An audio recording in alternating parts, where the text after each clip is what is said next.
Hola, buenas noches. Hoy en Hilo Negro vamos a tratar un tema que quizás puede parecer un poco escabroso, pero que debe ser tratado por nuestra sociedad, y es el tema de la salud mental. Cómo es que como sociedad hemos podido a veces olvidar un poco este evento, estas situaciones que tenemos cada persona de forma individual y cómo esto se proyecta hacia la sociedad. Para eso hemos podido traer aquí con nosotros a Brenda Lozano, bariatra. Pasa adelante, mucho gusto. Gracias por venir. Toma asiento. Gracias. A un invitado que ya hemos tenido con nosotros, que es Jared, antropólogo y psicoanalista. Mucho gusto. Gracias por venir. Y por último, pero no por eso menos importante, el buen Omar. Hola, Gracias ¿qué tal? por venir. Psicólogo clínico, ¿verdad? Sí, así es. Y bueno, chicos, gracias por estar aquí hoy. Gracias. Y yo quisiera que comenzáramos a hablar, pues, cómo podemos definir lo que es la salud mental, ¿no? Porque a veces puede ser como un término muy ambiguo. Hay términos que son como muy especializados, muy para la gente que solo los estudia. Y pues a veces se escucha en conversaciones, en Twitter, en Facebook, cómo rompemos esta barrera y cómo llegamos a saber qué es la salud mental, ¿no? Porque hay muchos tipos de salud. Brenda, ¿podrías comenzar? Gracias. Bueno, antes que nada, pues primero debemos tener clara la definición de salud, que es el completo bienestar, y en este se va a enfocar la salud mental, la salud física y la salud social. La salud mental en sí sería cuando una persona puede llegar a tener un completo bienestar sin sufrir de alguna otra enfermedad o alguna patología que pueda intervenir en su proceso de desarrollo interpersonal y esto también en su desarrollo con las demás personas. Claro. ¿Sí? Pues bueno, ahora sí que, como ya lo comentó aquí la compañera, pues la salud como tal sí es importante también definirla, ¿no? Como este bienestar que no solo es físico, ¿no? Sino, como ya lo dijo también, social, que es bien importante, porque muchas veces podemos estar bien físicamente, pero socialmente ahí es cuando nos va atendiendo, ¿no? Muchas situaciones, ¿no? Ya la salud mental pues implica muchas cosas, ¿no? También desde casa y ya todo nuestro crecimiento, ¿no? Entonces, Claro. Omar. Sí, fíjate, digo, el tema de la salud mental ha sido tocado últimamente, ¿no? Muy controversial, porque, digo, sin profundizar más en el tema, tendremos que también definir qué es mente, ¿no? Porque estamos hablando de salud mental.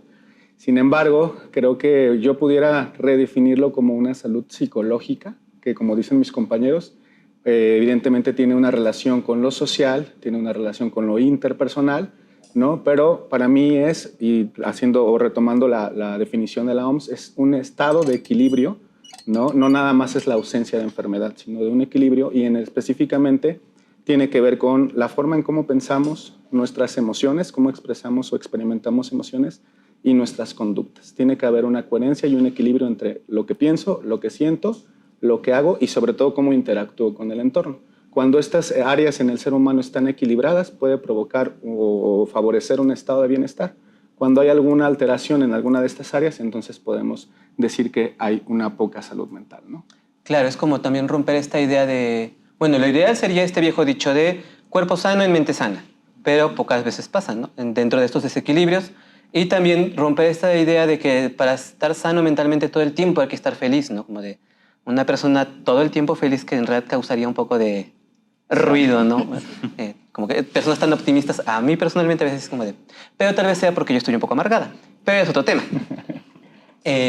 Entonces, ¿cómo vamos ligando esto, ¿no? Con todo este asunto de la pandemia de COVID, la gente encerrada, se creía, o un tiempo dijimos, no, pues a lo mejor nos volvemos más empáticos o cosas así, y tal vez no funcionó como de esa forma. Entonces, como sociedad, ¿qué creen que haya pasado para que la gente, bueno, encerrada en sus casas, empezó a desarrollar pues ciertos padecimientos, ¿no? La ansiedad social, trastornos de depresión, algunas veces incluso de alimentación, ¿no? Por estar todo el tiempo pues encerrados. Somos seres sociales, ¿no? Entonces todo el tiempo encerrados en una cajita, pues es como causa problemas, ¿no? ¿Qué fue lo que pudo haber desequilibrado este tipo de cosas con la sociedad, Brenda? Yo creo que tiene que ver mucho con que en la pandemia pues salimos de nuestras actividades que normalmente llevamos día con día, ¿no? Estábamos acostumbrados a, independientemente de que viviéramos en una misma casa con la familia, teníamos una rutina y en esta rutina no contemplábamos a las mismas personas en casa. Ya una vez que llegó la pandemia, pudimos darnos cuenta de que sí hay algunas familias en las que probablemente no había una buena comunicación y esto puede llegar a causar algunos estragos, puede incluso detonar en violencia intrafamiliar y en algunas otras situaciones, porque habría que estar ya no interiorizando ciertas emociones con personas, del círculo de la familia, pero pues esto nos originó que las personas tuvieran que enfrentarse un poquito. Claro, porque no había otra válvula de escape, ¿no? Sí. Estar más que con esta interacción. Omar. Sí, claro, digo, mi perspectiva y ahorita quiero profundizar un poquito desde el enfoque teórico en el que me he formado, es que, bueno, la depresión, la ansiedad y en sí todo lo que hoy nombramos como psicopatología, no es que se haya detonado a raíz de esto, ¿no? Ya era algo que estaba en lo profundo de la sociedad, en lo profundo de la interacción humana, y que este tipo de contextos, este tipo de situaciones como la pandemia, lo único que hacen es exacerbar. ¿Por qué? Porque desgraciadamente estamos en una era de mucha tecnología, de muchos estímulos, ¿no? Que es muy fácil poder entretenerte y tener estas conductas de escape. De si me siento triste, de si me siento ansioso, entonces me pongo a jugar videojuegos, en redes sociales, entonces es muy fácil distraerte. Creo que lo que pasó con la pandemia es que pues obviamente hubo un bloqueo o una privación de tantos estímulos, nos ensimismamos o nos metemos a nuestras casas, y entonces es como empieza a brotar todo eso que no hemos atendido durante este tiempo, ¿no? Mencionaste hace ratito y creo que es muy, muy válido. Ahorita yo estoy formándome en lo que conocemos como terapias de tercera generación, de terapias conductuales. El paradigma es muy sencillo. Anteriormente era querer erradicar o modificar el malestar. Ahora es aprende a convivir con él, ¿no? Aprende a aceptar tu ansiedad, tu depresión y convive con él. Y cuando lo hagas, entonces va a dejar de dominar tu vida. Entonces creo que eso fue lo que pasó un poquito en la pandemia, porque nos quitamos tantos estímulos que a veces tenemos en el día con día que empezó a brotar todo eso que ya estaba desde antes de pandemia, ¿no? Claro. ¿Yaret? Yo considero que, bueno, con los dos puntos que ya mencionaron, también es importante hacer esta retrospectiva a lo inconsciente que cada uno tenemos, ¿no? Porque enfrentarnos día a día y a la gente que de repente se quedó en sus casas, ¿no? En home office, y empezar a pensarte a ti mismo, ¿y por qué hago esto? ¿Y si pasa esto? ¿Y si aquello? Creo que eso también fue importante, ¿no? Porque muchas veces, como ya lo mencionaron, el escape que tenemos hace que nos olvidemos o no queramos asociar muchas situaciones inconscientes o de problemas que sabemos que tenemos y que es preferible omitirlas con videojuegos, ¿no? Con amigos, etc. Entonces, cuando estamos en un lugar donde ya solo estamos nosotros con nosotros mismos, pues es complicado, ¿no? Porque por más animalitos que tengas, mascotas, pues no va a haber alguien que te dé una palabra, ¿no? Que te dé algo de consuelo, palabras de consuelo, ¿no? Y aparte, pues la interacción que tenemos como seres sociales, pues también es fundamental. ¿Qué pasa cuando solo interactúas con mamá y papá y de repente mamá y papá pues también están cansados, ¿no? La interacción pues también es cansada. Entonces creo que nuestro estilo de vida, ¿no? Este confort pues se vio anulado, ¿no? Entonces nuestras vías de escape también se anularon y el inconsciente, como ya lo mencionó, empieza a brotar, ¿no? Todas estas situaciones que si ya tenemos pues guardadas, por así decirlo, ¿no? Ya se empiezan a matizar, se empiezan a concentrar para crearse ya como una ansiedad, como una depresión, como un trastorno o rasgos de trastorno, ¿no? Que es diferente tener un trastorno a tener rasgos de trastorno. ¿Cuál sería la diferencia entre? En que un trastorno, la situación emocional o la situación de identidad es, o más que nada, no se puede modificar, ¿no? Es rígido. Tu situación de personalidad, ¿no? Va a ser así, rígida. Puedes tratar de cambiarlo por cierto tiempo, pero vas a regresar. Y un rasgo de trastorno, por ejemplo, es alguien que tiene la capacidad de modificar, ¿no? Tiene la capacidad de cambiar hasta cierto punto porque es aún flexible, ¿no? No es rígido. Esa sería la diferencia. Por eso cuando alguien dice es que tiene rasgos de bipolaridad, bueno, se puede modificar, se puede manejar un poco más fácil que alguien que ya tiene un trastorno bipolar, ¿no? Porque es algo que es más grave, ¿no? Es inalienable, ¿no? O sea, no se puede mover, ¿no? Omar, sí. No sé, como que vi tu cara y fue como de, yo tengo un punto sobre esto. Sí, claro. Digo, ahorita comentó la rigidez de los trastornos. Bueno, sí, en los trastornos de personalidad es más difícil la modificación, pero existen un amplio espectro de trastornos. Claro. Por ejemplo, si hablamos de ansiedad o depresión, También digo, interactúan muchos factores, pero no todos los trastornos son rígidos, no todos los trastornos son inflexibles. Con el tratamiento adecuado, por ejemplo, trastornos del eje 2 que conocemos, ¿no? Pueden ser bastante tratables, ¿no? ¿Cuál es el eje 2? Es que a veces este tipo de... Eje 1 y términos... eje 2, tenemos un manual diagnóstico de los trastornos mentales que lo establece la APA, que es la Asociación Americana de Psiquiatría y Psicología, y bueno, es como la categorización de todos los trastornos que existen.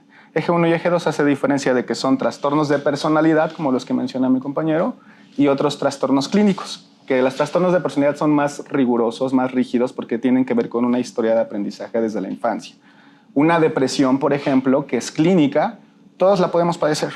En algún punto de nuestra vida todos podemos padecer un cuadro clínico de depresión o de ansiedad, sin embargo, sí hay cura. O tendremos que ver, bueno, cuál es la definición de cura. De cura, ¿no? sí. Pero no es un problema que esté sintomatológicamente activo toda la vida. Si tienes el tratamiento adecuado, es como, por ejemplo, el virus de la gripa. Todos tenemos aquí nosotros el virus de la gripa y no está clínicamente activado, ¿no? Ante situaciones contextuales se activa y aparece un cuadro sintomatológico. Así es como un poco la depresión. A veces no está activa, todos podemos volver a regresar a un cuadro depresivo, pero con el tratamiento adecuado sí puede haber tratamiento y sobre todo mejora un trastorno. El rasgo es, yo lo pongo así cuando se les explico a mis consultantes, tener un rasgo es como tener un resfriado y tener el trastorno es como tener COVID, por ejemplo. Es también cómo se presenta en cuestión de intensidad y en cuestión de tiempo el cuadro sintomatológico. Claro. Brenda, ¿algo que quieras comentarnos sobre estos rasgos? No, pues yo creo que ellos dominan más los temas en cuanto a psicología. Okay. Yo quería guiarlo un poco hacia la parte de tu especialidad, ¿no? Con la alimentación. ¿Cómo se puede ver este tipo de ácidos y trastornos? Justo en la pandemia lo que pudimos ver es que, bueno, realmente creo que muchas personas están peleadas con la parte del ejercicio y una buena alimentación o una buena formación de hábitos, ¿no? Pero no es porque las mismas personas no lo quieran ver así, o más que nada tiene que ver incluso hasta con ciertos privilegios, ¿no? Con privilegios, con la desinformación que hay. Pero en la pandemia lo que pudimos ver es que como se exacerbaron la ansiedad y la depresión, la comida no se puede decir que nos causa alguna adicción, no es algo así tan específico, pero sí genera cierto placer.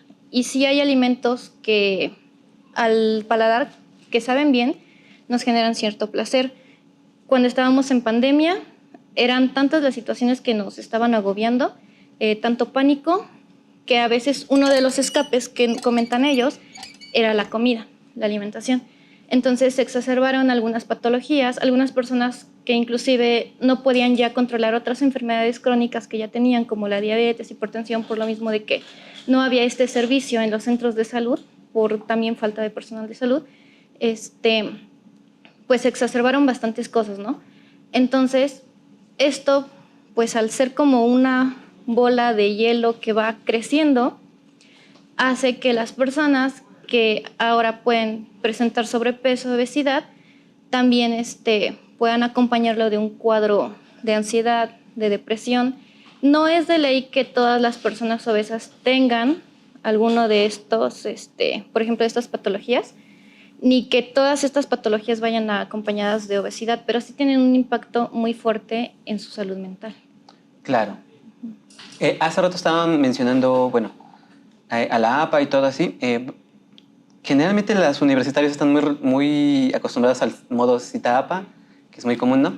Pero también quisiera como hablar un poco de cómo romper esta barrera entre el público en general, la sociedad, con su salud mental, ¿no? Porque a veces siento que es muy de esto, de la generación de cemento, de decir, es que era lo que hablábamos hace unas semanas sobre trabajo laboral.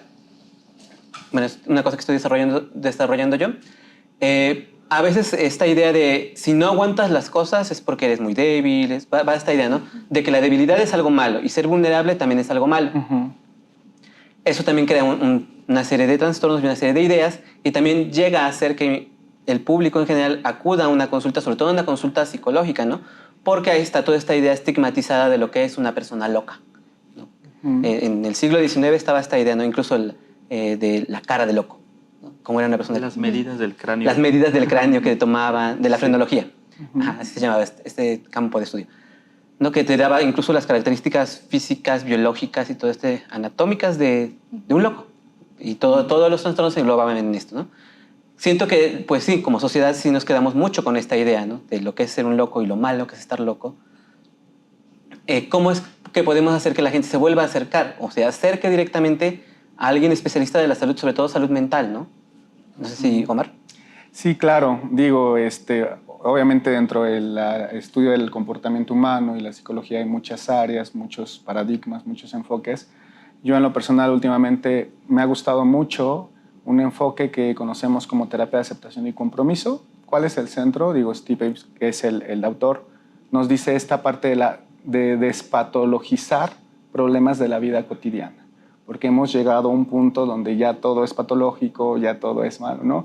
Y es volver a contactar y volver a lidiar con estas problemáticas, ¿no? Y aprender a aceptar que la vida, tú lo dijiste al inicio, ¿no? La parte de que todos queremos ahorita estar bien, se habla de salud mental, de bienestar, y todo el mundo quiere estar bien. Incluso el estar bien se ve como un mandato, incluso social, que genera estrés, genera ansiedad, genera depresión, porque la gente está deprimida por no estar bien, ¿no? O la gente tiene miedo de tener miedo, ¿no? O la gente está mal por no estar bien. Entonces es también un poco volver a aceptar que la vida tiene dos caras, ¿no? Hay momentos felices, hay momentos buenos, hay momentos alegres, pero también el dolor es parte implícito de la vida humana, ¿no? Y entonces el aceptarlo y el dirigir ese dolor para poder tener una vida con dignidad, una vida que pueda vivirse con dignidad plena, eso es muy bueno. Y entonces el despatologizar, ¿no? Cualquier tipo de problemática humana puede hacer que las personas también digan, bueno, voy con un profesional, voy a terapia, no precisamente porque esté loco, no precisamente porque tenga un trastorno mental o un trastorno psicológico, sino porque tal vez quiero un poco conocerme, quiero un poco comprenderme por qué actúo como actúo, por qué pienso como pienso, por qué respondo como respondo, e ir haciendo cambios que me permitan a mí avanzar a los objetivos que yo quiera, ¿no? Entonces creo que ese podría ser un punto importante de ir al psicólogo como si fuera ir al dentista, que tenemos que ir periódicamente, ¿no? Pero luego la gente le tiene miedo al dentista por el dolor. Bueno, también, entonces, ¿no? como esta idea, ¿no? Y también tienen miedo de acudir con nutriólogos, con gente especializada en esa parte, ¿no? Está este chiste de que un nutriólogo te prohíbe la tortilla, ¿no? Y es como de, no se trata solamente de la tortilla, Sí. es como llevarlo hacia esto. ¿Tú qué nos dirías, Brenda? Sí, de hecho, estoy bastante de acuerdo con lo que comentan. Pues es que sí se tiene mucho este estigma de que tienes que estar bien todo el tiempo y que eso es salud mental, ¿no? Entonces también hay una desinformación enorme en lo que es salud mental y en cómo podemos incluso obtenerla, ¿no? Esto aparte de que, pues, sí implica un compromiso, el asistir a terapia, implica tomarse el tiempo y no solamente llegar a la terapia, sentarte y que me escuchen y salgo y ya, ese fue todo mi trabajo, ¿no? Es un compromiso enorme el pues cumplir con ciertas tareas que te dejan y todo. Entonces, creo que es un reto enorme para las personas decir, yo necesito ir a terapia, primero aceptarlo, y el otro reto es pues respaldar o seguir con el tratamiento, porque a final de cuentas, aunque sea algo más verbal o algún tipo de terapia, que no, como la gente está acostumbrada a una pastilla, tal vez no lo ven como un tratamiento, y si lo es, requiere más compromiso incluso que cuando es alguna otra enfermedad que se trata médicamente. Y no darse de alta solos, ¿no? Porque a veces es muy común. Y el entorno Te das de social. alta tú solo y es como decía, huevo, lo logré. Pero entonces, en esos casos, ¿qué podemos hacer? ¿Yaret? Bueno, con respecto a lo que hemos platicado, creo que también hay algo, decías de cómo es que la sociedad puede volver a entrar, ¿no? Creo que para empezar habría que trabajarlo primeramente desde el área de la psicología, el psicoanálisis, la psiquiatría. ¿Por qué? Porque no sé si han escuchado, ¿no? Que dicen, es que yo no voy porque, pues para que solamente me escuche hablar, pues mejor voy con mi amiga. Es que, ¿sabes? O con Es el que, curita. o es que se la pasa diciéndome, ¿y cómo te sientes? ¿Y por qué? Y entonces hay un estigma sobre las personas que tratan también, ¿no? La psicología clínica, el psicoanálisis, ¿no? Que tratan ese tipo de situaciones. Porque aparte, no es para todos, ni el psicoanálisis, ni la psicología clínica, ni la gestal, ¿no? O sea, toda esta variedad que hay. Entonces, habrá gente que acuda al psicoanálisis para hablar y hablar y hablar y hablar, y hablar. Entonces, uno como, en parte de su trabajo, ¿no? Hay esta forma, bueno, esta situación que es la cura a través del habla, ¿no? Que parte del psicoanálisis. Pero habrá quien no, y habrá quien de verdad necesite de una clínica, ¿no? Que también lo transfiera a una cuestión psiquiátrica, y ¿no? Entonces, son muchas cosas, pero no solo es decir, es que la persona no quiere, es que también hay que ser realistas y decir, hay muchos psicólogos, psiquiatras, psicoanalistas, que de plano solo cobran por cobrar, y eso es una realidad, ¿no? Y por eso la gente dice, bueno, para que me diga algo que yo sé, pues no, o para perder mi dinero, o esto. Entonces, hay que ver el otro lado de la moneda, que de repente, pues a mí sí me ha tocado, pero es que, ¿cuánto tiempo es? Bueno, la realidad es, ¿cuánto tiempo usted necesita, no? Y la gente dice, pues si me va a cobrar mucho dinero, pues la verdad es que, pues no. Y no lo hace, ¿no? Entonces, está ahora también esta moda, o hay un acercamiento un poco más a estas situaciones terapéuticas, ¿no? Si lo queremos ver así, por TikTok, ¿no? Hay mucha gente que habla y dice, mandan el consejo y pues yo te recomendaría que, ¿no? Lo dicen de una forma muy sarcástica, o hay personas que yo desconozco si de verdad tienen una preparación hacia la situación mental, ¿no? Y habría otra cosa que también mencionó él que es bien importante. A veces el ir con un psiquiatra, psicólogo, psicoanalista, y que te digan, tienes un trastorno o tienes un padecimiento, el padecimiento mismo te va a enfermar, porque tú como persona empiezas a asimilar, entonces tengo esto, y entonces tengo que comportarme como dice que tengo esto. Y eso pasa mucho, ¿no? Entonces, la forma en la que nosotros tenemos que ver la manera, o en el caso mayoritariamente de la clínica y la psiquiatría, ¿no? Porque en el psicoanálisis como tal, nosotros no decimos como, tienes, no sé, bipolaridad, ¿no? Yo, ¿sabes qué? Veo estos rasgos, te tengo que transferir por ética, ¿no? Aparte, a un psiquiatra, a un psicólogo clínico, ¿no? Porque allá es otra cosa que yo no puedo atender, ¿no? Pero sí pasa que hay psicoanalistas que lo hacen, ¿no? Uh-huh. O hay psicólogos clínicos que hacen otras cosas que a lo mejor están fuera de su alcance. Entonces, creo que eso es importante. Y otra cosa... Mencionabas algo muy interesante ahorita que me pareció bueno y que también es una idea que me ha rondado desde ese tiempo. Yo, que también he tomado años terapias, sí me di cuenta de una cosa bien interesante y que he ido comentando con amigos, que es como llegar con un buen psicólogo, con un buen psiquiatra, es como buscar un buen novio y te puede llevar décadas, porque también a veces es dependiendo de la persona, ¿no? De la persona. ¿Cuáles serían entonces como también las red flags de un psicólogo, ¿no? Como para que la gente diga, creo que este psicólogo tal vez no me funciona a mí, o este psiquiatra, o este tipo de terapia no me está sirviendo a mí, que también uno como paciente tiene que darse cuenta de eso, ¿no? Uh-huh. Yo no, tal vez no me atrevería a decirlo porque pues es muy efímero, ¿no? Porque a lo mejor, no sé, los tres podemos ser magníficos y simplemente a una persona no le puedes caer bien. Y ya con eso para él es una red flag, ¿no? O mi forma de trabajo no le parece adecuada, ¿no? Entonces es ahí cuando viene nuestra ética y decir, ¿sabes qué?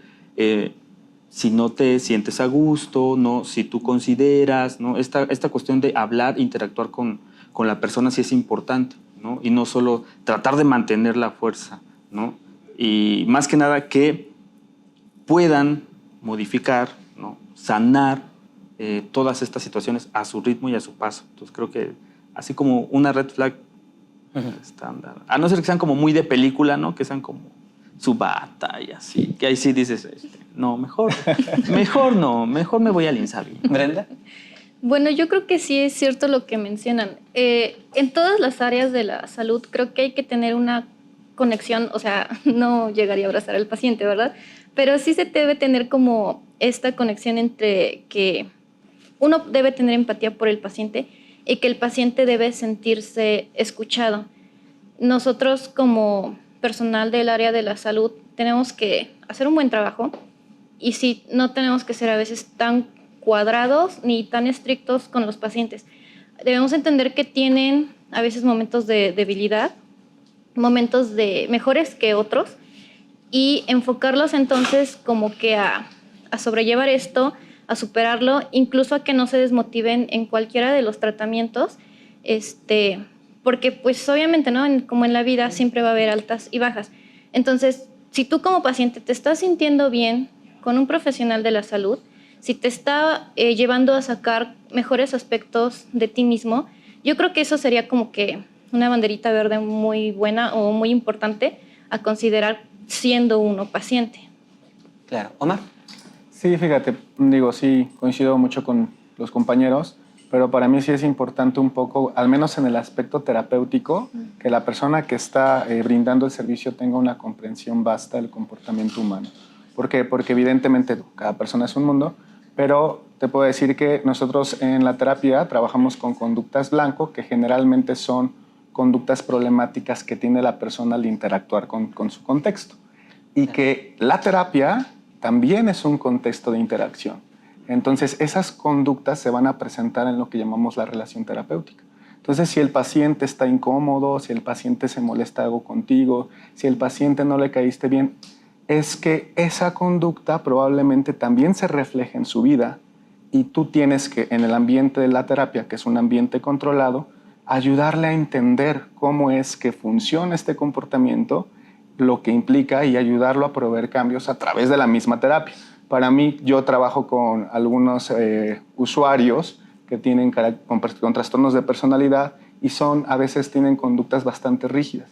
Entonces, si yo me cierro como terapeuta y decirle, bueno, si no estás de acuerdo, pues puedes irte, yo estaría fallando como terapeuta, porque tengo que también ayudarlo a entender que esa conducta no nada más afecta en la terapia. Digo, yo como terapeuta soy una figura transicional. Yo no importo en su vida, se cambia de terapeuta y ya.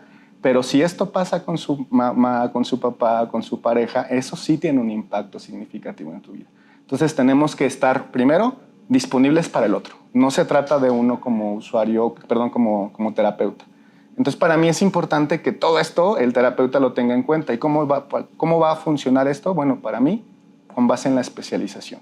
Que verdaderamente quien esté enfrente tenga una especialización y tenga una experiencia. ¿Por qué? A mí siempre me ha gustado hacer la definición o la diferenciación de que un psicólogo no es lo mismo que un psicoterapeuta. El psicólogo no puede dar psicoterapia, ¿no? Tiene que especializarse en el área y aún así como psicoterapeuta tienes que estarte capacitando, tienes que estarte actualizando, tienes que estar teniendo mentoría, supervisión de casos para poder hacer un buen trabajo con el paciente. Claro. ¿Por qué creen que ha sido como tan hablado, sobre todo en la generación millennial, esta generación de los 90, que ha comenzado como poesía a hablar de salud mental? ¿Y por qué antes no se hacía, ¿no? ¿Qué estaba pasando entonces? ¿O es un síntoma del capitalismo tardío o qué está pasando, ¿no? ¿Aceptamos mejor nuestra salud mental o solo también incluso como sociedad estamos al borde de algo que está por estallar, ¿no? ¿Yaret? Yo creo que no es que sea como algo, bueno, sí, entre no que sea algo que nos pegó hasta apenas, ¿no? Porque tal vez, y solo tal vez, ¿no? Nuestros papás, por ejemplo, no tenían este sentido o esta visión de preocuparse, ¿no? Realmente por lo que les sucedía. Digo, a lo mejor porque estaban acostumbrados, la herencia cultural, e inclusive la herencia mental, ¿no? Cómo es que vas creciendo y vas observando. Y a nosotros, a los 90, sí nos pega, ¿no? Porque nuestra situación cultural es diferente, ¿no? Nuestro ritmo de trabajo es diferente, nuestro ritmo de vida es diferente, ¿no? Laboral es diferente, amoroso es diferente, ¿no? Entonces creo que todo eso sí nos afecta en gran medida para poder ahora darnos cuenta de que algo está mal con nosotros, ¿no? En la cuestión de la salud mental, ¿no? Porque si estás mal tú físicamente empiezas a tener mal, o empieza a decaer todo lo demás, o mentalmente empieza a decaer todo lo demás, ¿no? Es como el ejemplo, si nosotros decimos que me duele la cabeza, a los 10 minutos te va a doler la cabeza. Entonces ya vas a tener más conciencia de que eso es lo que está sucediendo. Y creo que aparte nos ha tocado esta situación de que sentirse mal está mal, ¿no? Entonces a mí esa situación me acuerda mucho a la película Intensamente, ¿no? Donde alegría siempre quiere estar ahí y dices que tristeza no debe casi no debe existir, ¿no? Y al final pues nos demuestran que debe de existir también un equilibrio. Está bien sentirte bien. Inclusive entre nosotros esta frase de échale ganas, estás así porque quieres, ¿no? Y a lo mejor la generación que está después sí es como un poco más relajada en cuestión a decir, pues sí me siento mal y me voy a sentir mal, ¿no? Y a nosotros nos pega más por esta situación de que estamos acostumbrados a, desde chiquito, en la cuestión de los hombres, si queremos llorar, no llores, ¿no? La debilidad, no llores, es que está mal, entonces pues mi sentido de tristeza, pues, ¿para qué la tengo? ¿No? Entonces creo que es darnos cuenta por ya la situación cultural que tenemos actualmente, ¿no? Nos da esa oportunidad de darnos cuenta ahora. Claro, Brenda. Sí, bueno, o sea, todo lo que mencionan y creo que agregar también que no diría que la gente ya se cansó, pero hay ciertas actitudes que a lo mejor a algunas personas les hacen sentir mal, ¿no? Entonces, de cierto modo, los hizo empezar a poner límites con las demás personas, que antes estaba mal visto, ¿no? Antes, poner un límite a una persona o un comentario sobre cómo te ves, sobre el físico principalmente, pues era como ser una persona grosera, ¿no? Se ha ido... Egoísta también. Egoísta, sí, también. Entonces, se ha ido aceptando un poquito más y creo que al aceptar un poquito esas cosas que hicieron sentir bien, la misma gente pues tuvo que buscar más información sobre qué es lo que estaba haciendo, ¿no? Al final de cuentas se dieron entonces, o notaron que pues esto era parte de la salud mental y entonces pues órale, la salud mental me hizo sentir bien, ¿no? Voy a seguir investigando y entonces también va pasando, ¿no? Como de que una persona le dice a otra y le dice a otra y entonces pues se va como contagiando un poquito, por así decirlo. Claro. Omar. Yo quisiera tomarlo desde la perspectiva un poco del desarrollo histórico. La realidad es que la psicología no es un área de estudio relativamente muy joven, ¿no?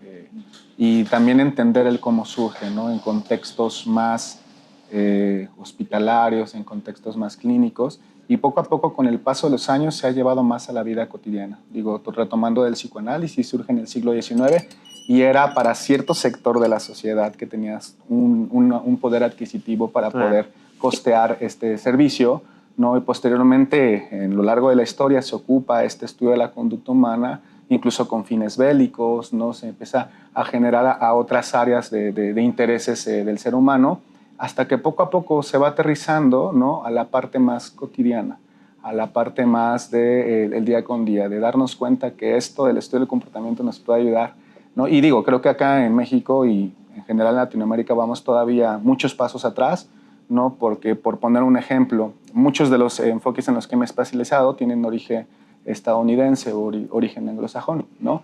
Y, por ejemplo, en Estados Unidos, si una persona va a su trabajo y demuestra estar deprimido, lo mandan de incapacidad, ¿no? Y su seguro tiene la cobertura para poder atender esta problemática con los especialistas y demás. Acá en México vamos a nuestro trabajo y decimos que estamos deprimidos y se van a reír de nosotros, ¿no? Es como de, pues ni modo, sigue trabajando, ¿no? Entonces yo creo que exactamente, échale ganas.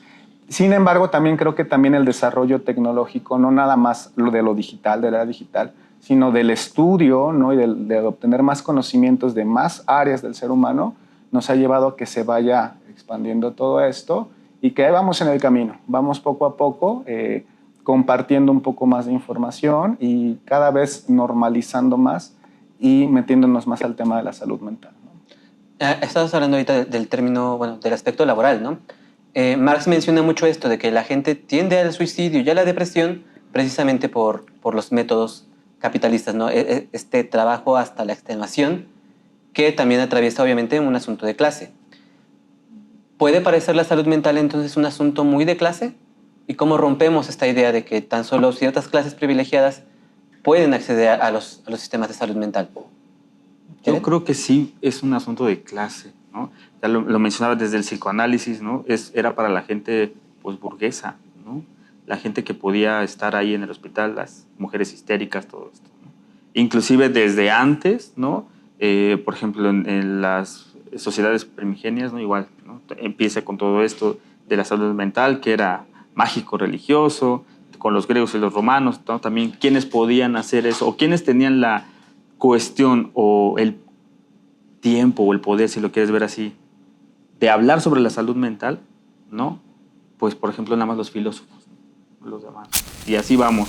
Y ahora, en algo más actual, para empezar, no toda la gente tiene la posibilidad de pagar una terapia de cualquier tipo.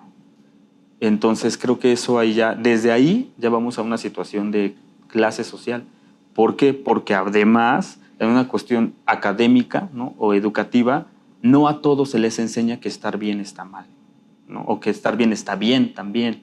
Entonces, eso también es como esta frase que dice, la gripa es para los ricos, ¿no? Porque te tienes que quedar acostado para recuperarte, ¿no? Bueno, pues entonces si estoy mal, habrá quien pueda irse hasta otro país a un psicólogo clínico o cualquiera que sea de su agrado, ¿no? A tomar terapia, ¿no? Y ya. Entonces, y habrá quien no puede faltar a su trabajo porque, y perdón por las palabras, ¿no? Porque seguramente está al borde del suicidio, pero tiene que sacar para comer, ¿no? O como o me siento bien mentalmente, ¿no? O me mato. Pues prefiero comer, ¿no? Entonces, aunque mañana me suicide, pero... Situaciones límites, ¿no? Sí, entonces creo que sí es una situación de... O sea, en tu pregunta como tal, Uh-huh. ¿es una situación de clase? La salud mental, sí, ¿no? Desde el punto de vista económico y cultural, sí, ¿no? Porque no a todos se nos enseña que está bien tener una conciencia sobre la salud mental. Omar. Yo diría que tal vez el acceso a la salud mental pudiera ser un poco influenciado por el estatus, ¿no? El poder adquisitivo. Sin embargo, la salud mental creo que es un tema que nos corresponde a todos, independiente de clases, independientemente de poder adquisitivo. Porque mencionabas lo del capitalismo, pero estoy seguro que tal vez si hubiera la oportunidad de hacer, ¿no? Un tamizaje o una evaluación en otros contextos, por ejemplo, socialistas, ¿no? Pinochet, ¿no? Stanley, la Revolución Cubana con Castro, seguramente hubo gente que padeció depresión, seguramente hubo gente que tenía ansiedad, que tenía ideación suicida. Creo que esto más que nada es inherente al ser humano, independientemente del contexto, ¿no? También es importante porque, bueno, yo lo mencionaba en una charla que me invitaron no tiene mucho. Por ejemplo, las cifras que nos presenta la OMS de todos los indicadores de depresión, de ansiedad, de ideación suicida, son cifras que son reportadas por los sistemas de salud, ¿no? Por ejemplo, ahorita, ¿no? La Secretaría de Salud tiene que reportar, ¿no? a la Organización de la Salud. Pero, ¿qué pasa con todas esas personas que no tuvieron acceso? O sea, no es que no haya depresión o no es que no haya ansiedad, es que todavía no están en un proceso de identificación, de valoración, de tratamiento, pero claro que las hay. Sin embargo, también el acceso se ve limitado por las condiciones, pero también si revisamos, por ejemplo, los factores demográficos, los factores socioeconómicos pueden ser un factor mediador o moderador para exacerbar un problema. Claro, ¿no? El factor, por ejemplo, en Países Bajos o en desarrollo, hay mayores indicios de depresión, de ansiedad y de suicidio, ¿no? Que en países que tienen a lo mejor un desarrollo más viable. Pero tal vez todavía no se da el foco porque no se tiene la infraestructura y la parte económica para prestarle atención a esto, ¿no? Entonces yo creo que esto es algo inherente a la vida humana y que nos corresponde a todos, ¿no? Claro que el acceso puede ser limitado pues, por tu poder social o adquisitivo, el acceso a la salud. Brenda, ¿algo que quieras contar? Sí, yo igual considero que el acceso a la salud, pues sí va un poquito o de la mano con la cuestión económica. Aunque se prestan servicios de salud mental gratuitamente, lamentablemente estos no tienen la continuidad que debería ser para tratamientos pues a veces tan prolongados para las personas que a lo mejor no tienen la posibilidad de pagar una terapia pues o consulta privada, ¿no? Entonces creo que sí sería importante pues por lo menos no desinformar, empezar a no desinformar. Eso de decirle a las personas de no te puedes sentir triste, o por lo menos uno como, si quisiéramos poner de nuestra parte, sería no desinformar. Un paso pequeño, pero importante. Claro, entonces también podríamos, bueno, si ya vimos que hay un sesgo de clase, ¿cómo podemos entonces también abordar el sesgo de género, ¿no? Surgió hace siglos, literalmente ya, ese término de las histéricas, ¿no? Era que principalmente surgía para controlar a cierto tipo de mujeres, ¿no? Como eran las histéricas, y luego se empezó a hablar sobre, en hombres eran los neuróticos, ¿no? Ajá, entonces eran como esas equivalencias. Pero ¿cómo podemos ver este sesgo de género dentro de la salud mental? ¿Ya? Creo que, pues sí es como por herencia también, ¿no? Regularmente, ¿a quién se le dice histéricas hasta la fecha? A las mujeres, ¿no? Y a lo mejor ni siquiera tienen la idea de por qué viene, ¿no? Esa situación de histeria, ¿no? Y a los hombres, pues uno puede de repente zafarse la canica y pues no pasa nada. Incluso ahí lo que se ha comentado también es que la cuestión del género o el machismo, ¿no? Todo esto pesa, ¿no? ¿Por qué? Porque una mujer se puede sentir mal, pero pues se le va a pasar. Y si un hombre, y lo vemos en casa, si un hombre se siente mal, me tienes que atender, ¿no? Atiéndeme porque yo me siento mal. Y si una mujer se siente mal, allá párate, no seas floja, ¿no? Entonces es como algo que también pesa en una cuestión cultural machista que aún tenemos, ¿no? Entonces creo que es esta cuestión de no saber desde dónde viene la situación del término histérica, ¿no? Y todo lo que conlleva, porque es una cosa así enorme, ¿no? Entonces, a nuestra vida cotidiana. Creo que en esa situación de género sí sería esa cuestión de machismo todavía. Sí. Omar. Sí, digo, depende mucho también, ¿no? Algo que yo he aprendido en esta área es no generalizar, ¿no? Sí hay indicadores que son importantes, que nos pueden dar información relevante, ¿no? Coincido con lo que dice mi compañero, pero también si lo vemos desde la otra cara de la moneda, por ejemplo, yo un tema que he estudiado muchos años es el tema del comportamiento suicida, y te puedo decir que estadísticamente hay más suicidios en varones, ¿no? En hombres, que en mujeres. Sin embargo, las mujeres lo intentan más, presentan más intentos suicidas que el hombre. Y esto también, digo, tiene que ver también con un factor biológico, ¿no? Pero también un factor cultural, porque así como lo comentaba, que tiene razón mi compañero, pero también es más validado socialmente que una mujer pueda expresar emociones más sensibles, ¿no? Como tristeza, como miedo, que el varón, ¿no? Que el hombre. Si hiciéramos un experimento social como muchos que han hecho, si ven llorando a una mujer en la calle, seguramente hay alguien que se acerca a preguntar por lo menos si puede apoyar en algo, qué sucede.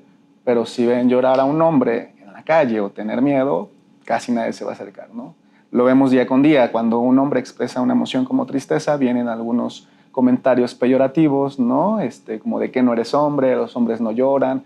Entonces va haciendo que haya una privación emocional por parte de estas personas y vayan conteniendo todas estas emociones que experimentan como seres humanos. Y de ahí vienen otros temas como la violencia y vienen temas como esta parte del comportamiento suicida. Cuando ya la olla express no soporta tanta presión, entonces la conducta suicida es una conducta de escape para terminar con este sufrimiento. Pero también es un refuerzo de la sociedad, y acá es el sesgo, ¿no? de la parte del género, donde a veces tanto a hombres como a mujeres socialmente son mejor vistas ciertos comportamientos o ciertas conductas en determinados contextos. Claro. ¿Brenda? Sí, de hecho, creo que todo este tipo de, todos los estereotipos que hay sí afectan demasiado tanto a hombre como a mujer, y en inclusive más enfermedades. Por ejemplo, cuando vemos o pensamos en alguna mujer, debe tener ciertas características físicas, ¿no? Como cierta estatura, cierta complexión, y a los hombres sí se les permite un poquito más tener una complexión más robusta. Esto, pues, inclusive desencadena en las mujeres muchos trastornos de la conducta alimentaria, ¿no? Por la presión social que hay de que una mujer se tiene que ver muy bonita, se tiene que ver delgada, y claro, está detrás todo esto, ¿no? De que ojalá y debería corregirse, pero que a las personas también se les da un valor por el físico, por el peso que tienen, ¿no? Entonces, obviamente todo esto nos genera a nosotros, principalmente a las mujeres, pues un malestar en la salud, ¿no? Llegan a desencadenar otras enfermedades, y pues son estereotipos que afectan demasiado. Claro. Hace un momento Omar comentaba precisamente de otros sistemas económicos, ¿no? Como los cercanos al comunismo.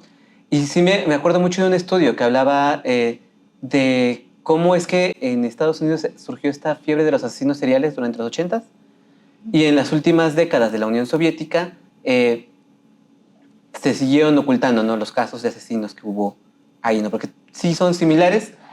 Entonces, ¿cómo podemos romper esta relación Estado, político, económico, social, con nuestra salud mental, ¿no? O si es tan solo trabajo de comunidades pequeñas, sin sonar hippies, ¿cómo podemos llevar hacia la práctica comunitaria estos manejos de la salud mental?